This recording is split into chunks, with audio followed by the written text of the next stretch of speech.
ফলছ PD ration কাৰ্ডৰ ওপৰত সেই ইনকুৱাৰী কৰিছিলে justice PG Agarwal, retired justice PG আগৰৱালে। কিন্তু সেই ইনকুৱাৰী ৰিপৰ্টটো আজিলৈ এছেম্বলিত পৰি আছে। সেইটো কিমান ভুৱা ৰেচন কাৰ্ড আছিলে অসমত, আমাৰ তথ্যমতে 3.5 লাখতকৈ ওপৰ বেছি আছিলে, মোৰ দেন 3.5 লাখ টকা। সেইখিনি ৰেচনবিলাক ক'ত গ'ল? দুৰ্নীতি বহুত আছে, বহুত হাই লেভেলৰ দুৰ্নীতি চলে অসমত ইয়াত PDSত। তো এইটো বস্তু আপোনাৰ সম্পৰ্কে মই অনুৰোধ জনালোঁ, আপোনালোক বিচাৰ কৰক, ইয়াৰ বিষয়ে সোধক। এইটো PDS স্কেম যে হৈছিলে তাৰ কি হ'ল, তথ্যবিলাক ওলোৱা নাই, তথ্যবিলাক গায়ব হৈ যায় অসমত। এইবিলাক ইনকুৱাৰী কৰি পেলাই আপোনালোক কমচে কম ওলাওক যে কিমান মানুহে ভুৱা ৰেচন কাৰ্ড বনাইছিলে অসমত। আৰু ইমান যে ফ্ল'ৰ মিলবিলাক চলি আছে, আটাৰ কনজাম্পশ্যন ইমান হাই অসমত, কিন্তু আটা খোৱা মানুহ কিমান আছে অসমত? অসমতো বেচিকেলি চব ৰাইচ ইটিং হয়। তো আটাৰ কনজাম্পশ্যন ক'ত? চব ফ্ল'ৰ মিলবিলাকত যায়, তাৰ পৰা আটা বিক্ৰী হৈ পেলাই ডাঙৰ স্কেম। দাঙি ধৰিবলৈ বিচাৰিছোঁ, বৰ্তমান অসমত অসম চৰকাৰে যি সুলভ মূল্যৰ দোকান আছে, এই দোকানসমূহৰ যোগেৰে অসমৰ মানুহৰ ঘৰত মূৰে প্ৰতি 5 কিলোগ্ৰামকৈ চাউল তেওঁলোকে যোগান ধৰি আহিছে।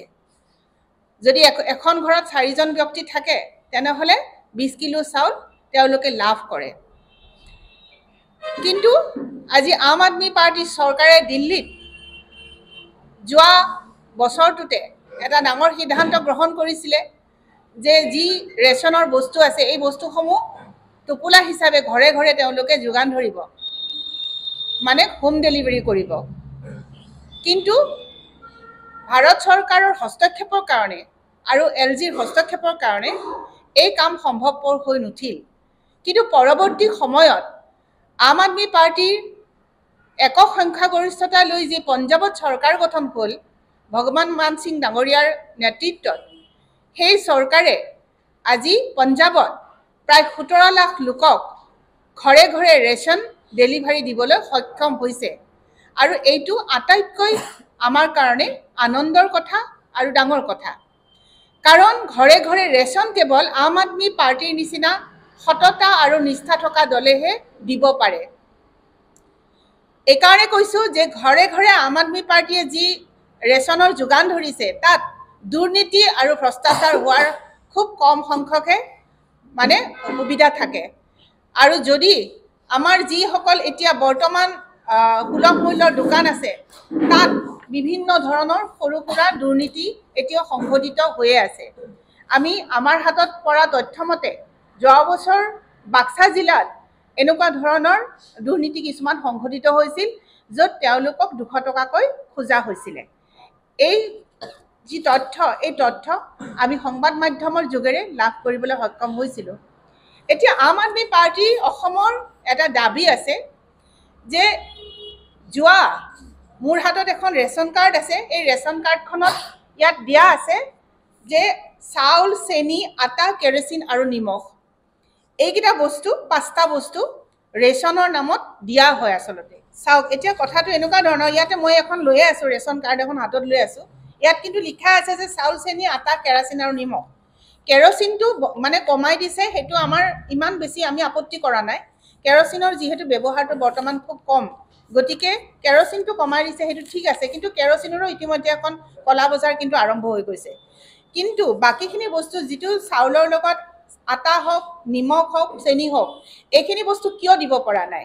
তাৰমানে আমি এটা কথাই বুজি পাইছোঁ যে চৰকাৰখনে যি ধৰণে হিতাধিকাৰীসকলক 1200 টকাকৈ একাউণ্টত জমা কৰি আছে, এই 1200 টকাৰ ভিতৰত কিন্তু গেছৰ চিলিণ্ডাৰটো সোমাই আছে। আমাৰ মানুহখিনিয়ে অনুভৱ কৰিব পৰা নাই, কিন্তু তেওঁলোকে চিলিণ্ডাৰটো 900 বা 950 টকাত বৰ্তমান ক্ৰয় কৰি আছে। তেওঁলোকৰ হাতত কেইটকা বাচে? 1200 টকাৰ পৰা কেইটকা বাচে? আৰু বাকীখিনি পইচা তেওঁলোকে কি কৰিবৰ কাৰণে তেওঁলোকে এটা হিচাপ দিছিলে চৰকাৰে যে 250 টকাত কি কি বস্তু পাব পাৰি। আজিৰ ডেটত আপোনালোকে কওক, বজাৰত সোমালে আপোনালোকে তৰকাৰী পাচলিৰ দাম কিমান হৈছে? 50 টকাৰ পৰা আৰম্ভ হয় প্ৰতিটো পাচলিৰ দাম। গতিকে এগৰাকী মানুহে 300 টকা এটা হাতত লৈ পেলাই বজাৰলৈ গ'লে কি বস্তু কিনিব পাৰিব? আপোনালোকে এবাৰ নিজেই কওক।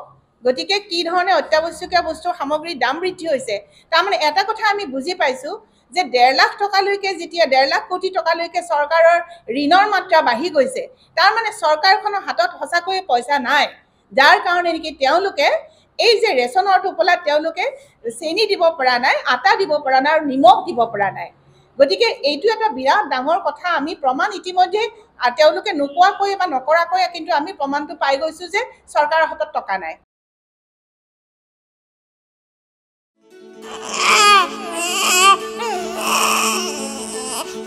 অভিনন্দন আপোনাৰ এজনী ছোৱালী জন্ম হৈছে